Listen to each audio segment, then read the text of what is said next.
It's time to talk dark horses. Not one, not two, not three, but four.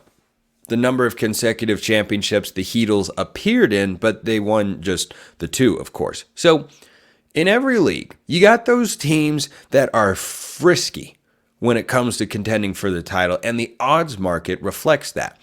I am categorizing anyone as being a dark horse in a Power Four conference. I wish there were other conference title odds out there, but guess what? We don't have the full lineup yet from our friends at FanDuel.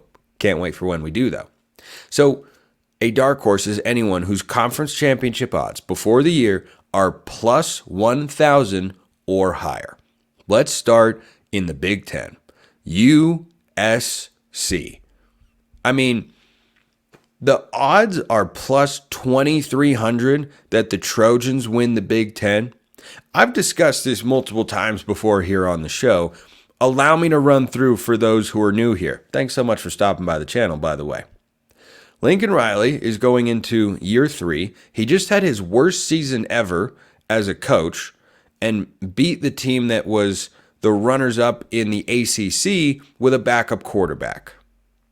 Okay, just so we're clear. I know the narrative is that Lincoln Riley stinks. He's a bum. He doesn't know defense and whatnot. Oh, by the way, he's got a new defensive coordinator by the name of D'Anton Lynn, who's very good and was just with a coach in the same town, ironically, who calls the plays and doesn't give a lick about defense historically. That was Chip Kelly. Well, Lincoln Riley, in many ways, resembles what Chip Kelly has been and what Chip Kelly was back in the early 2010s. Because if you didn't know, Chip Kelly did not do hardly anything, if anything at all, with the defensive side of the football during his original run with Oregon. Their defense coordinator, Nick Aliotti, was the unsung hero of Oregon rising to national prominence. And if USC wins the Big Ten this year, D'Anton Lynn better not be the unsung hero. He won't be the unsung hero on this show. And does he have the personnel to match? Yeah, he does. You bring in all conference caliber players from across the Pac-12. You've got some existing talent on that USC team. This is eerily similar to what I was talking about with Blake Baker at LSU. D'Anton Lynn can make great defenses at USC. He'll have the recruiting potential, and he will have the administrative authority to run that side of the ball how he wants without interference from the head coach, or at least excessive interference from the head coach. So he just did an amazing job with UCLA. He can do that again with USC.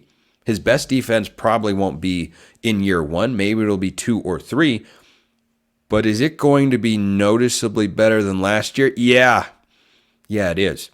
And is there ever a doubt?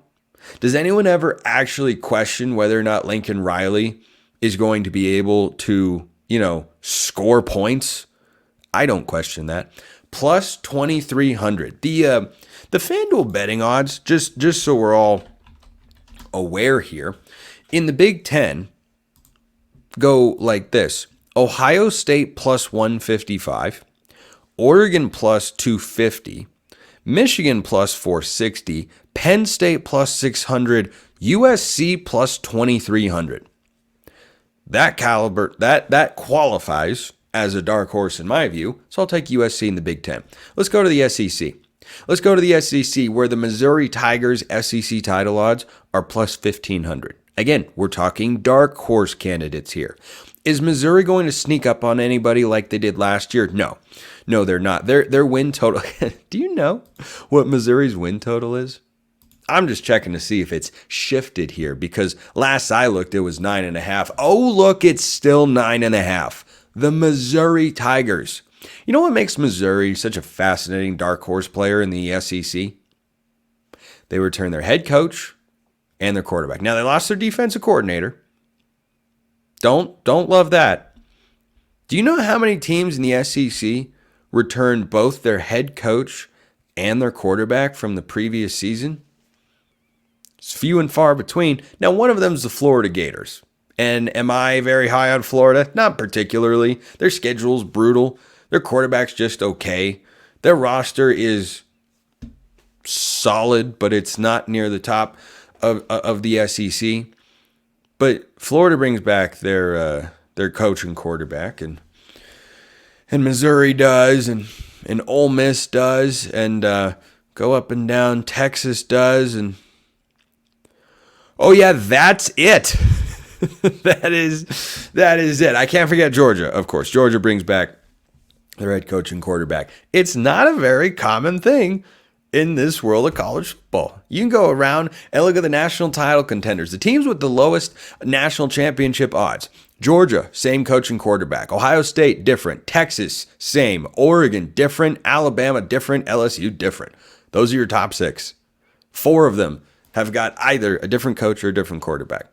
That's the world of college football. And that is a really great advantage for a team to have. Missouri, dark horse, plus 1,500. Yeah, that's my number one dark horse in the SEC. Let's go over to the ACC. Who would be the best dark horse? I can't even, I just got to get, it's NC State. It is NC State plus 1,300 here. Incredible value on Dave Doeren and company. Look, the ACC is good at the top, at least on the surface. You've got a trio of teams that everyone expects to contend for the ACC title. Florida State, Miami, Clemson. That's what Vegas thinks. That's what fans would probably think. And Dave Doeren and NC State going for his first ever 10-win season. I think they could do it, by the way. I've talked about them before here on the show. NC State has had a great offseason, adding quality players from the portal, replacing guys who left via the transfer portal, oftentimes to go to lower caliber schools. You bring in Grayson McCall, who is a veteran quarterback and a darn talented one, coming over from Coastal Carolina. I like what Dave Doeren and company are doing right there. Do not write off the Wolfpack there. Have them at the top of your mind, as a matter of fact, as the dark horse in the ACC, because that's the team that I'm watching over there. And finally, to round things out in the Power 4, let's go to the Big 12. Is there a more up and down team so far? Could you have 2 years so vastly different in your first 2 years as a head coach than what Sonny Dykes has had at TCU? Last year, TCU's defense, well, it wasn't always great. The offense wasn't always something to write home about either. They just weren't that good. They were 5-7 in a Big 12 conference that, frankly, was not overtly difficult. Now, they had some close games. They played Texas tight, and, it's not as if it was a complete disaster, but they missed a bowl game. National championship game appearance, bowl game. Not even a part of it. Couldn't get into one. Couldn't play in the Pinstripe Bowl, the Cheez-It Bowl, the Pop-Tart Bowl. TCU wasn't good enough there. Their odds to win the Big 12, plus 1,600, fairly long. I'm more than a little interested to see what Sonny Dykes, who's got a good track record on offense, does on that side of the ball. I am even more interested in their defensive coordinator hire. Former Boise State head coach, and before that, Oregon defensive coordinator Andy Avalos, is now in Fort Worth, Texas. Did you know that? Well, now you do, if you did not before. And Avalos, the last time he was a DC, he was very good. He was very, very good. So if you're talking teams that have got odds of over plus 1,000 preseason to win the conference, I like TCU as my number one dark horse in the Big 12. NC State in the ACC, Missouri in the SEC, and USC in the Big 10. The Trojans at plus 2,300. Them some long odds for a team that is going to be better than people think. Appreciate everyone listening. I'll see you next time. Enjoy the weekend. And until then, hope you have a wonderful rest of your day.